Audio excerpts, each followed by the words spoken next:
Doctor بشارت حسن صاحب، پاکستان چین اور امریکہ کے ساتھ تعلقات کے حوالے سے کس طرح سے توازن لا سکتا ہے؟ کیونکہ ہم دیکھتے ہیں کہ جب ہم سی پیک کی کامیابی کا ذکر کرتے ہیں تو ہم ایک طرح سے اپنا ایک فریق تراش لیتے ہیں کہ جس کو یہ سی پیک جو ہے یہ پھلتا پھولتا اچھا نہیں لگتا، اور آف کورس امریکہ کو بھی اچھا نہیں لگتا. یہاں پہ جو انڈیا ہے وہ اس کو اکساتا ہے پھر کہ یہ دیکھیں جی تو پاکستان اور چین یہ مل کے یہ کر رہے ہیں. تو ایسے میں پاکستان کیا کرے؟ ہم یہ بھی دیکھتے ہیں کہ پاکستان کے اگر امریکہ کے ساتھ تعلقات اچھے ہوتے ہیں تو چین کو ہم نے کبھی اس کے اوپر اعتراض کرتے نہیں دیکھا، لیکن پاکستان کی چین کے ساتھ بڑھتی ہوئی قربت امریکہ کو ایک آنکھ نہیں بھاتی ہے. جی، اس میں نا تھوڑا سا آپ کو میں پیچھے لے جاؤں گا، جس میں کہ دیکھنا یہ ہوگا کہ جتنا ابھی کولڈ وار کا زمانہ تھا اس میں جب یہ آپس میں ان کی کولڈ وار چل رہی تھی USSR کی اور امریکہ کی، پاکستان امریکہ کا علاقہ تھا اور انڈیا جو تھا وہ سوویت یونین کا تھا. جیسے ہی وہ کولڈ وار ختم ہوتی ہے اس کے بعد پاکستان کو امریکنز بالکل بھول جاتے ہیں. اگر 9/11 نہ ہوتا اور اس طرح کے تخریب کاری کے دوسرے واقعات نہ ہوتے تو پاکستان کو انہوں نے بالکل بھوٹان اور یہ بنگلہ دیش اور اس کھاتے میں ڈال دیا تھا، اور وہ بھول کر اس کو کہ ہم نے ان کا کتنا ساتھ دیا ہے ڈیورنگ کولڈ وار، وہ جو ہے انہوں نے گلے لگا لیا ہندوستان کو، اس کے ساتھ نیوکلیئر پاور کے معاہدے کیے، باقی اسٹریٹجک معاہدے کیے اس کے ساتھ، اور پاکستان کو انہوں نے بالکل کسی قسم کی کوئی امداد نہیں دی. یہاں تک تھا کہ جن F-16 طیاروں کے پیسے پاکستان دے چکا تھا وہ دینے سے انکار کر دیا. تو بعد میں جب ان ضرورت پڑی اور 9/11 کے بعد پھر پروفیسر مشرف صاحب نے وہ لیے، لیکن یہ ہے کہ وہ تو اب ٹرمپ صاحب جو آئے ہیں ان کا یہ ایک بزنس مین ہے، ہمیں سمجھنا چاہیے. ان کی جتنی بھی پالیسیز ہیں وہ صرف بزنس اورینٹڈ ہیں، وہ امریکہ کو جو ہے مالی فائدہ پہنچانا چاہتے ہیں ہر طریقے سے. اس میں وہ یہ دیکھتے ہیں کہ ہندوستان جو ہے وہ فائدہ اٹھا رہا ہے امریکہ کا. امریکہ سے بہت ساری انڈسٹری جو ہے امریکن انڈسٹری وہ شفٹ ہو گئی ہے چائنا اور انڈیا.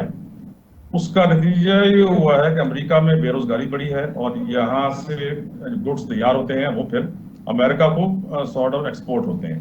وہ یہ چاہتا ہے کہ نہیں، یہ آپ جو ہے جیسے ایپل کی آپ نے شروع میں بات کی تھی، ان کو واپس لایا جائے اور یہ لا کر امریکہ میں یہ چیزیں مینوفیکچر ہوں. کیونکہ ابھی آپ یہ کر رہے تھے کہ صرف سافٹ ویئر وہاں بن رہا تھا، وہاں پر جو ہے ٹیکنالوجی وہاں پر جو ہے وہ ایجاد ہو رہی تھی اور فروغ پا رہی تھی، لیکن جو مینوفیکچرنگ تھی وہ ساری انڈیا چائنا ادھر شفٹ ہو گئی تھی.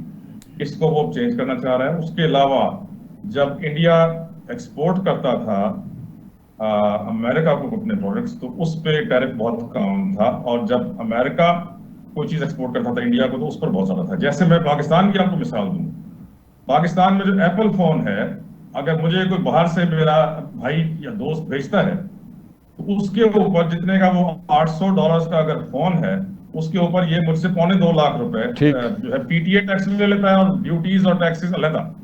آپ یہ سمجھیں کہ 100% سے بھی زیادہ امریکن پروڈکٹس پہ ہمارے اوپر ٹیکس ہے. جی ٹھیک ہے. تو اس چیز کو ختم کرنا چاہتا ہے کہ جب آپ اگر ہمارے ساتھ فیئر تجارت کرنا چاہتے ہیں. باقی دوسری بات یہ ہے کہ آلدو کہ چائنا کے ساتھ ہمارے بہت اچھے تعلقات ہیں، اور چائنا کے ساتھ اگر ہمارے اسٹریٹجک تعلقات نہ ہوتے تو جو اس وقت شکست دی گئی ہے ہندوستان کو پاسبل نہ ہوتی.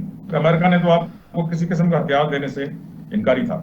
تو آپ کو چائنا کے ساتھ بھی اچھے تعلقات رکھنے ہیں، لیکن دیکھنا یہ ہے کہ آپ کی جو ایکسپورٹس ہیں وہ زیادہ تر جو ہے وہ امریکہ کو جاتی ہے. ٹھیک ہے ڈاکٹر بشار صاحب، ٹھیک ہے. بریگیڈیئر صاحب ذرا مختصراً بتائیے گا، کوئی 30 سیکنڈ آپ کے پاس ہیں، کہ جنگ تو ہم نے جیتی مگر اس کے باوجود ہم بھارت کو ابھی تک مذاکرات کی میز پر نہیں لے کے آ سکے. ذرا مختصراً بتائیے گا. بھارت مذاکرات کی میز پر نہیں آئے گا. وہ جنگ کو اپنا ہتھیار سمجھتے ہیں اور ہمیشہ ہر معاملے کا جواب وہ جنگی تیاریوں اور جنگی حرکتوں سے دیتے ہیں.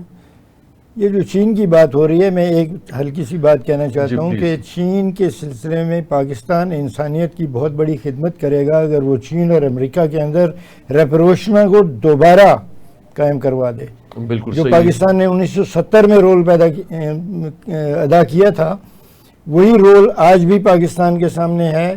آپ چین اور امریکہ کو آپس میں تصادم سے ہٹا کر آپس میں تعاون کو اگر بڑھا دیں تو یہ میرا خیال ہے کہ انسانیت کی خدمت ہوگی. چلیں، بہت شکریہ آپ تینوں کا، آپ نے ہمیں جوائن کیا.